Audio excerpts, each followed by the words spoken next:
السلام علیکم ورحمۃ اللہ وبرکاتہ۔ شب برات میں کیا کرنا چاہیے؟ اب سوال یہ ہے کہ جو حدیث شعبان کی 15ویں رات کی فضیلت میں صحیح سند کے ساتھ آئی ہے،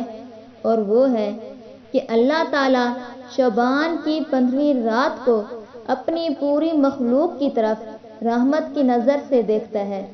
پھر مشرک اور کینہ رکھنے والے کے سوا باقی ساری مخلوق کی بخشش کر دیتا ہے۔ کیا اس حدیث میں کسی محفل کے جمانے کا ذکر ہے یا کسی خاص عبادت کا، یا اس حدیث میں چراغاں اور آتش بازی کرنے کا ذکر کیا گیا ہے؟ اس سوال کا درست جواب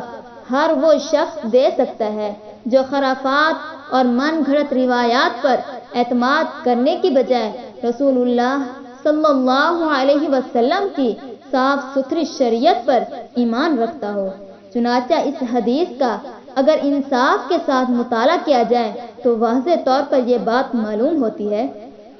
کہ آپ صلی اللہ علیہ وسلم نے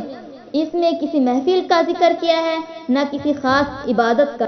نہ چراغاں کی بات کی گئی ہے، نہ آتش بازی کی،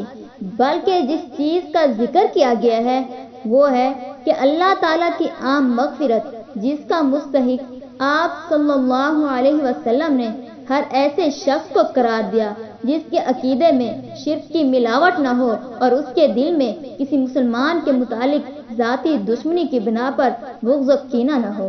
لہٰذا اس رات کو ہونے والی عام بخشش کا مستحق بننے کے لیے ضرورت اس بات کی ہے کہ انسان اپنا عقیدہ درست کرے، نفع و نقصان کا مالک صرف اللہ تعالیٰ کو سمجھے، مشکل کشا بھی صرف اللہ تعالیٰ کو تصور کرے، بھروسہ اللہ پر ہی کرے، اپنی تمام تر امیدوں کا مرکز درباروں اور مزاروں کی بجائے صرف اللہ کو بنائے، خوف پیروں اور بزرگوں کی بجائے صرف اللہ سے ہو، نظر و نیاز اللہ کے لیے مانے، اللہ کو چھوڑ کر کسی دوسرے کو مدد کے لیے مت پکارے۔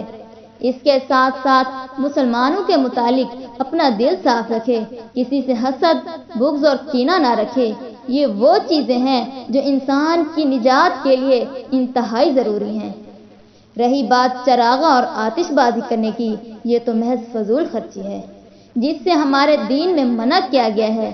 اس لیے اس سے پرہیز کرنا ہر مسلمان پر لازم ہے۔ نہایت افسوس کی بات ہے کہ شعبان کی 15ویں رات کی فضیلت میں جو بات رسول اللہ صلی اللہ علیہ وسلم نے خاص طور پر بیان کی ہے کہ اللہ تعالیٰ مشرک اور کینہ رکھنے والے کی مغفرت نہیں کرتا، باقی سب لوگوں کی مغفرت کر دیتا ہے، تو آج بہت سارے لوگ اس رات کو بطور خاص مناتے ہیں۔ شب برات کی نسبت سے محفلیں منعقد کی جاتی ہیں اور ان میں اس رات کے حوالے سے جھوٹی اور من گھڑت احادیث بیان کرنے کے علاوہ نعت خواں اور مقررین رسول اکرم صلی اللہ علیہ وسلم سے استغاثہ کرتے ہیں اور آپ کو مدد کے لیے پکارتے ہیں۔ یعنی دوسرے لفظوں میں کھلم کھلا شرک بھی کیا جاتا ہے اور اللہ تعالیٰ سے مغفرت کی امید بھی رکھی جاتی ہے۔